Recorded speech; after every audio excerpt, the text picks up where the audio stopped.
नमस्कार किसान भाइयों, कृषि दर्शन कार्यक्रम में मैं सानिसा हरने आपका बहुत बहुत स्वागत करती हूँ। किसान भाइयों, शीत ऋतु अपने पूरे शबाब पे है और इस ठंड के मौसम में जैसे हम सभी प्रभावित हो रहे हैं किसान भाइयों, ठीक वैसे ही आपके खेत खलिहान भी इससे अछूते नहीं हैं। इस समय आपको अपने खेत खलिहानों में किस प्रकार के समसामयिक कार्य करने चाहिए, इसकी पूरी जानकारी आज के इस अंक में हम आपको देंगे। तो लीजिए इस कार्यक्रम को शुरू करते हैं समाचारों से जो कि खेती से जुड़े हैं और मंडी भाव से।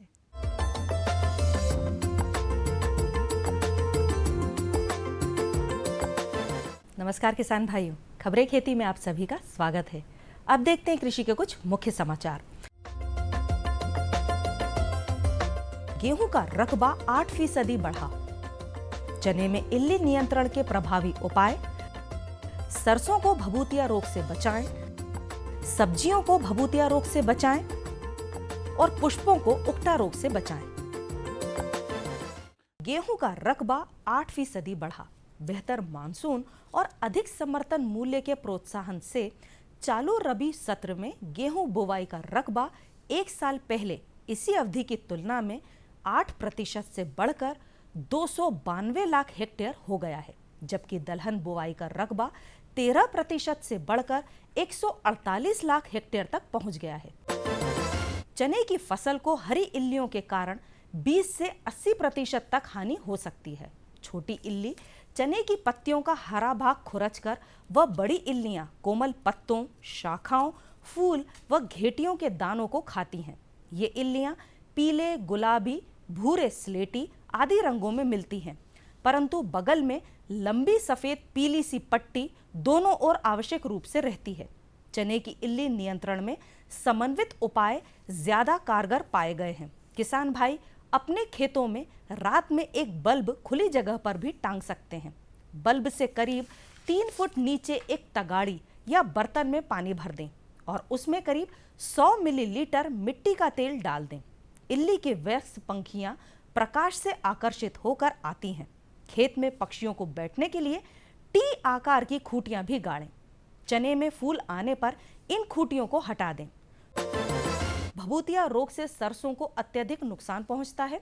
यह बीज के अंकुरित होने के करीब 10 से 15 दिन के बाद फसल को लग जाती है। इस बीमारी के कारण हल्के सफेद धब्बे पत्तियों के निचले हिस्से पर दिखने लगते हैं, जिस कारण पौधा अचानक टूटकर गिर जाता है। पत्तियां, तने व फलियों पर सफेद रंग का पाउडर जमा होने से फसल कमजोर हो जाती है। इसके नियंत्रण के लिए रेडोमिल MZ 0.25% बीजाई के 50 दिन के बाद छिड़कना चाहिए व इसके बाद मेनकोजेब 0.2% 2 बार 15 दिन के समय के अंतराल पर छिड़कना चाहिए। सब्जियों की कई फसलों में पत्तियों पर सफेद पाउडर जैसा दिखता है, जो कि भभूतिया या बुकनी रोग के लक्षण हैं, जो कई फसलों को प्रभावित करता है। पहले प्रभावित पत्तियों पर सफेद पाउडर व छोटे छोटे धब्बे बनते हैं, जो नम वातावरण में हवा चलने पर तेजी से फैलकर पूरी पत्ती को ढक लेते हैं व कभी कभी तने, शाखाएं व अन्य भाग पर भी प्रभावित हो जाते हैं। रोगी पत्तियां सूखकर गिर जाती हैं व उपज में काफी हानि होती है। रोग के उचित प्रबंधन के लिए फसलों में रोग के लक्षण दिखाई देते ही कार्बेंडाजिम या डेनोकेप 1 ग्राम प्रति लीटर या घुलनशील गंधक घोल बनाकर छिड़काव करें तथा 15 दिनों के बाद दूसरा छिड़काव करें। कद्दू वर्गीय फसलों, लौकी आदि में गंधक का उपयोग नहीं करना चाहिए। साथ ही बोने से पहले बीजों को फफूंदी नाशक से उपचारित करें। खेत में खरपतवार न रहने दें तथा कटाई के बाद फसल का कचरा नष्ट कर दें। मौसमी पुष्पों में उकटा रोग से काफी नुकसान होता है। इससे प्रभावित खेती की फसल मुरझाकर सूख जाती है। यह रोग पौधे में किसी भी समय प्रकोप कर सकता है। इसके प्रबंधन के लिए ग्रीष्मकालीन गहरी जुताई करके खेतों को कुछ समय के लिए खाली छोड़कर फसल चक्र अपनाना चाहिए। प्रभावित खड़ी फसल में रोग का प्रकोप कम करने के लिए गुड़ाई बंद कर देना चाहिए, क्योंकि गुड़ाई करने से जड़ों में घाव बनते हैं व रोग का प्रकोप बढ़ता है।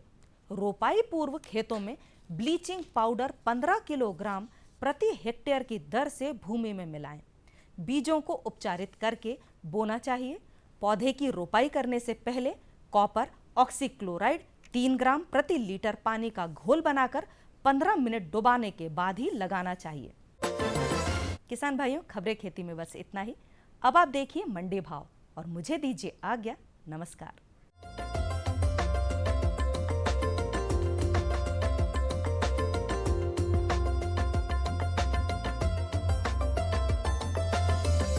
धान के प्रति क्विंटल भाव इस प्रकार हैं।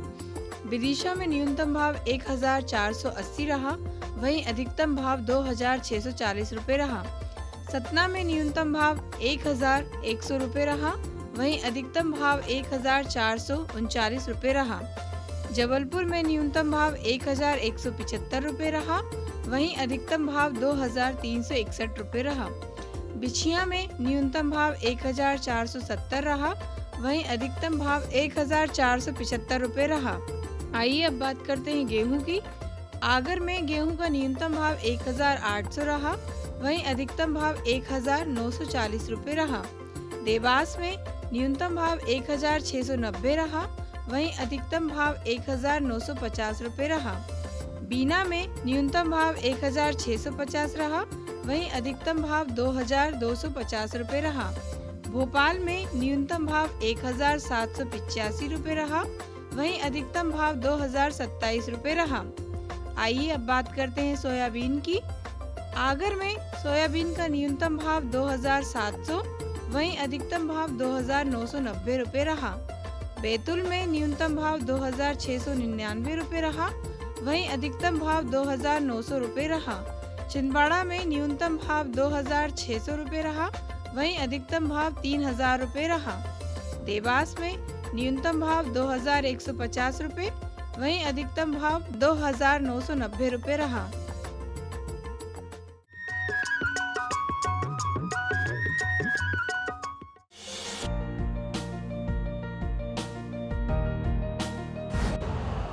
यूरिया का स्वदेशी उत्पादन 70 लाख टन बढ़ाने के लिए 6 उर्वरक संयंत्रों का उद्धार किया जा रहा है।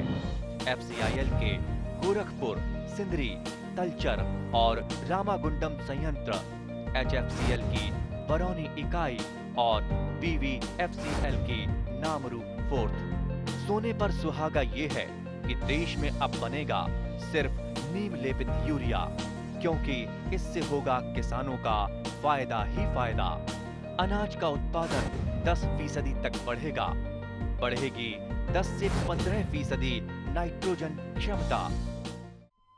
अरे सुन तो।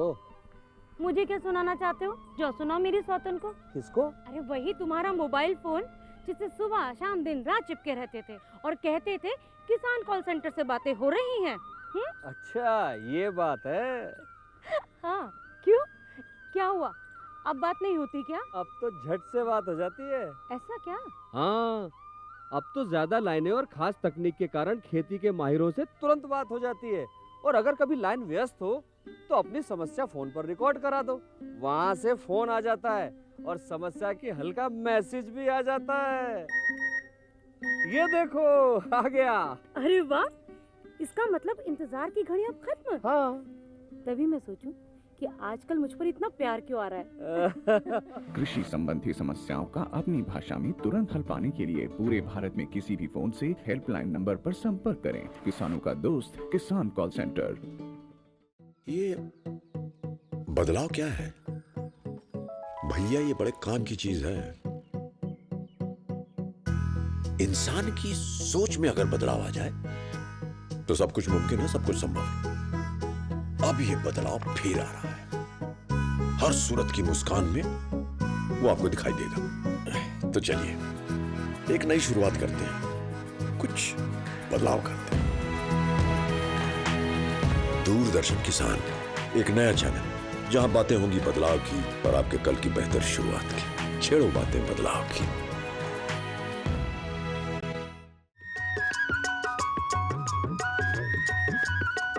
किसान भाइयों, उद्यानिकी फसलों के बारे में आपको पहले से ही पता होगा। उद्यानिकी फसलों में समसामयिक कार्य आज का विषय।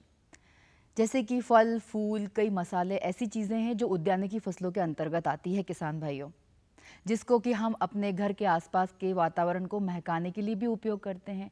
और किसान भाइयों, आप इस फसल को व्यावसायिक रूप से तो धन कमाने के लिए करते ही हैं, साथ ही ये आपके वातावरण को भी महका देता है।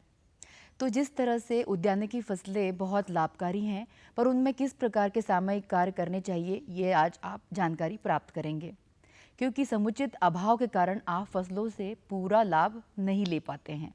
पूरी जानकारी होना बहुत ज़रूरी है। किसी भी फसल को लगाने से पहले या लगाने के बाद आपको पूरी जानकारी एकत्र कर लेनी चाहिए।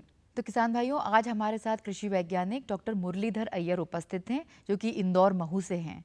वो आपको पूरी जानकारी बताएंगे कि उद्यानिकी फसलों में समसामयिक कार्य कैसे करने चाहिए। तो लीजिए जानकारी हासिल करते हैं। अगर आप अपनी खेती को गुणवत्तापूर्ण उत्पादन लेना चाहते हैं तो किसान भाई आपको पानी का प्रबंधन पहले करना होगा। किसान भाई, जो पानी हम बहाव पद्धति से देते हैं तो उसमें किसान भाई जो पानी है उसका सही उपयोग या सदुपयोग पौधा नहीं कर पाता है। इसके लिए हमें ऐसी सिंचाई का चुनाव करना होगा जो कि कम दबाव में लंबे समय तक पौधों की जड़ों में पहुंचाई जाती है। उसको हम बोलते हैं दाब सिंचाई। जो पानी बारिश से आता है उस पानी को गुरुत्वाकर्षण से आता है। इसमें कोई अतिशयोक्ति नहीं किसान भाई कि जो पानी हमारी बरसात के पानी से आ रहा है तो उसमें जो भी खनिज हैं, जो भी लवण हैं, जो भी तत्व हैं, वो पानी के साथ हमारी ज़मीन में आते हैं। लेकिन किसान भाई, सबसे बड़ी बात है कि हमें उस पानी को रोकना होगा। जो पानी बहता है उसको रोकना बहुत ज़रूरी है। इसके लिए हम एक छोटा सा हमारे खेत में 10 फीट तक एक छोटा सा पॉन्ड बनाएं। उसको 10 फीट के बाद में उसमें काली शीट डालें और काली शीट डालने पर हम कम से कम उसमें 20 से 23 लाख लीटर पानी हम उसमें संरक्षित कर सकते हैं। इसको हम बोलते हैं कि जल का संरक्षण।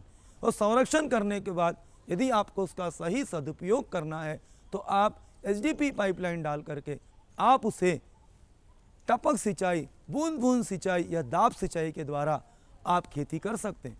किसान भाई, टपक सिंचाई या बूंद बूंद सिंचाई से आपका 60% पानी बचता है। बचने का मतलब किसान भाई ये है कि जो पानी आप दे रहे हो उसका सही सदुपयोग पौधा कर लेता या फसल कर लेती। इसमें सारी फसलें आती हैं। उसके बाद में पोषण का प्रबंधन।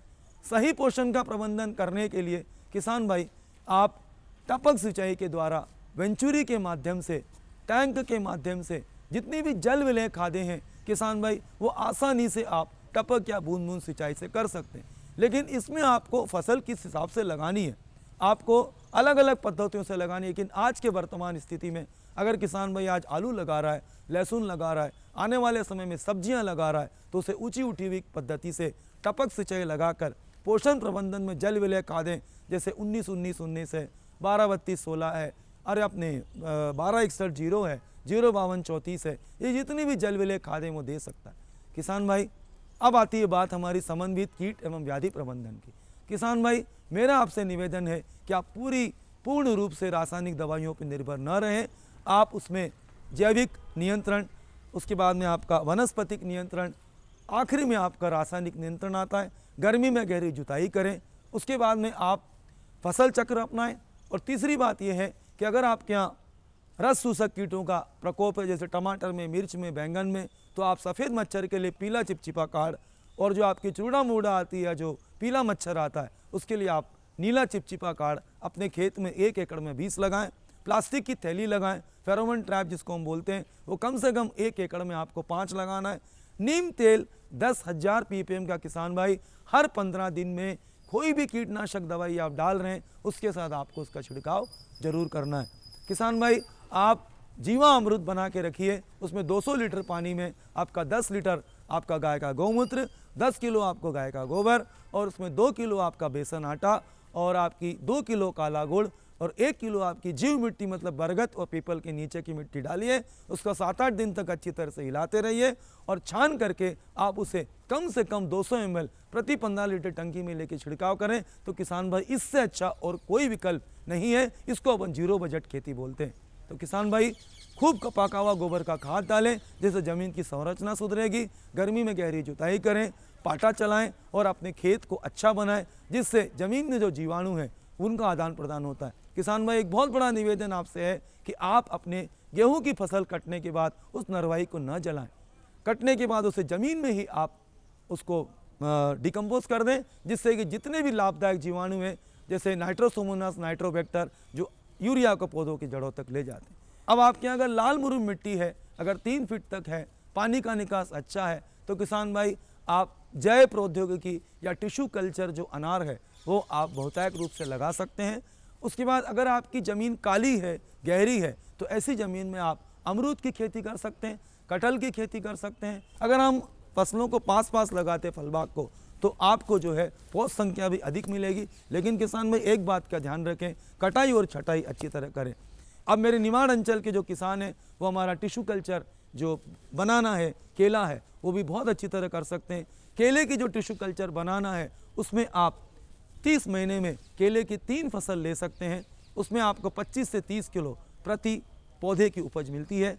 तो किसान भाई सब्जियां, फल बाग और फूल की खेती, गुलाब, जरबेरा, ये सब भी आप कर सकते हैं। फूलों में भी जो है आपका गेंदा है, ये भी आपको अच्छे इसके मूल्य मिलेंगे।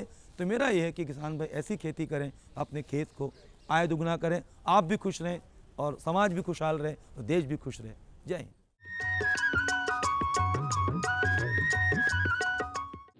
किसानों से होंगे सवाल, देंगे सटीक जवाब, तो जीतेंगे किसान कप। किसानों का खुला मंच, नजर रहेगी कृषि वैज्ञानिकों की। गोबर की खाद में हमारे सूक्ष्म पोषक तत्व भी होते हैं। किसान प्रश्न मंच, गुरुवार शाम 7:30 पर। डीडी किसान, बदलते भारत की शान। हम आ रहे हैं आपके गांव, सामान्य ज्ञान के पूछेंगे सवाल। भारत दूध उत्पादन में विश्व में किस नंबर पर आता है? और आपके ऑप्शंस हैं ए पहले, बी दूसरे, सी तीसरे या डी चौथे। सही जवाब दिया है। देखें घूमते फिरते रविवार सुबह 7:30 पर। डीडी किसान, बदलते भारत की शान। हर गांव को शिक्षा, हर हाथ को रोजगार, सुविधाएं बुनियादी हो या हो तकनीकों की भरमार, सांसदों की देखभाल से अब बनेगा स्मार्ट काम। डीडी किसान, बदलते भारत की शान।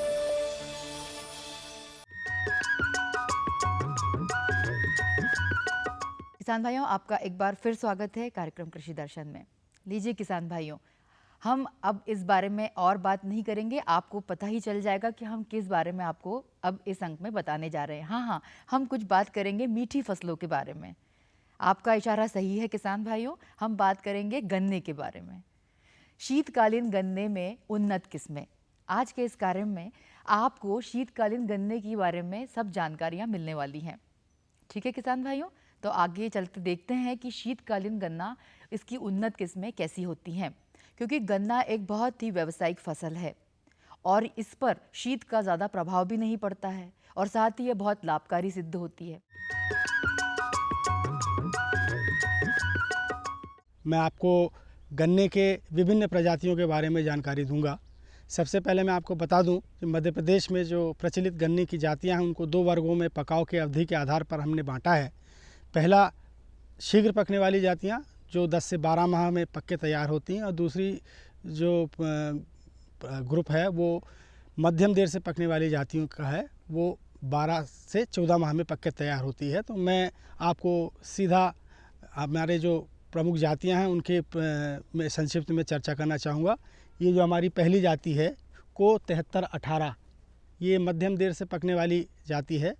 1200 से 1400 क्विंटल प्रति हेक्टेयर इसकी उपज की क्षमता है। साथ ही ये कीट व अन्य रोग जो गन्ने में प्रचलित हैं उनसे ये निरोधी जाती है और गुड़ बनाने के हिसाब से भी ये बहुत उपयुक्त जाति है। साथ ही मैं एक चीज़ इस जाति के बारे में और आपको विस्तार से थोड़ा बताना चाहूँगा।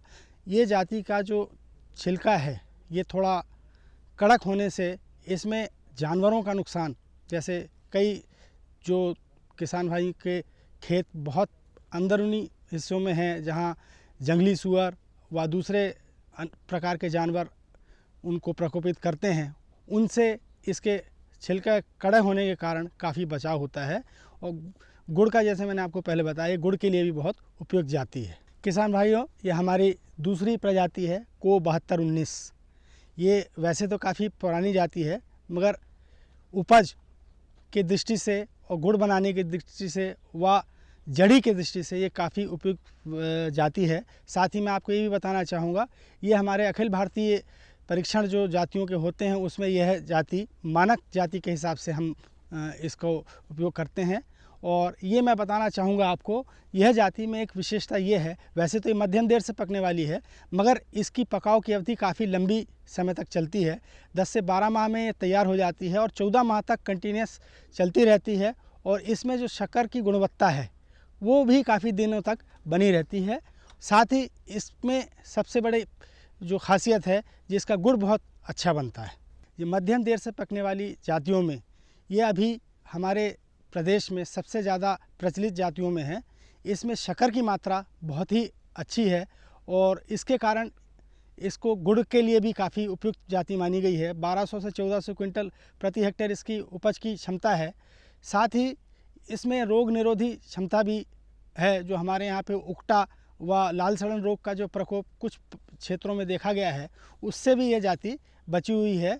और इसमें हमारे साथ इसमें सबसे जो अच्छी खासियत है, जो ऐसे किसान भाई जो गुड़ के लिए गन्ना उत्पादन करते हैं, उनके लिए सबसे उपयुक्त जाति है को 99-004। जैसा मध्यम देर से पकने के साथ है, इसमें उपज की क्षमता बहुत अच्छी है ही, 1200 से 1400 क्विंटल प्रति हेक्टेयर उपज देती है।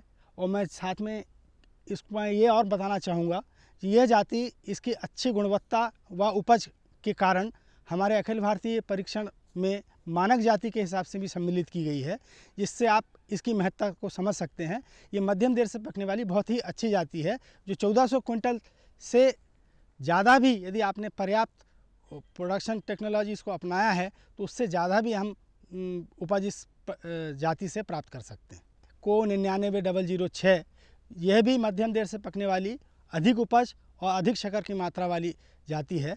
और यह भी हमारे कोयम्बटूर ब्रीडिंग इंस्टीट्यूट के द्वारा इजाद की हुई जाति है, जो हमारे मध्य प्रदेश के लिए काफ़ी उपयुक्त पाई गई है। और हमारे किसान भाई इस जाति को भी काफ़ी हद तक पसंद कर अपना रहे हैं। विश्वविद्यालय द्वारा विकसित की हुई दूसरी मध्यम देर से पकने वाली जाति को 95-05 है, जो मध्यम देर से पकने के साथ साथ उपज व गुणवत्ता में बहुत अच्छी आंकी गई है। और ये जाति हमारे अखिल भारतीय परीक्षण में भी फ़िलहाल अनुशंसित है और जिसका परीक्षण अन्य प्रदेशों में भी किया जा रहा है, जो ये विदित करता है कि यह जाति कितनी उत्तम उपज व गुणवत्ता के हिसाब से है। ये मैं आपको यहाँ पे दिखा रहा हूँ। ये जाति मोटे के साथ साथ लगभग एक गन्ना 1.25 किलो से 1.5 किलो का इसका होता है।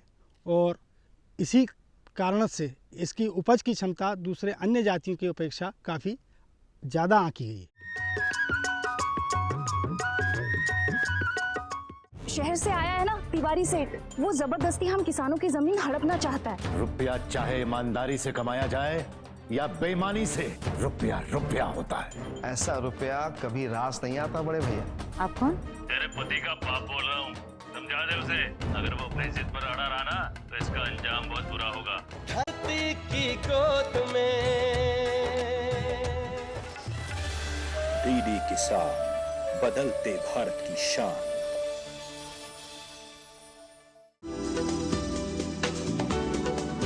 कौन जाने कब क्या होगा, मॉनसून का मिलेगा साथ या दिखाएगा बेरुखी, बादल गरजेंगे या बरसेंगे भी। ना हो परेशान, क्योंकि हम बताएंगे बदलते मौसम के पल पल का हाल। देखिए मौसम खबर सोमवार से शनिवार सुबह 8:30 पर। डीडी किसान, बदलते भारत की शान।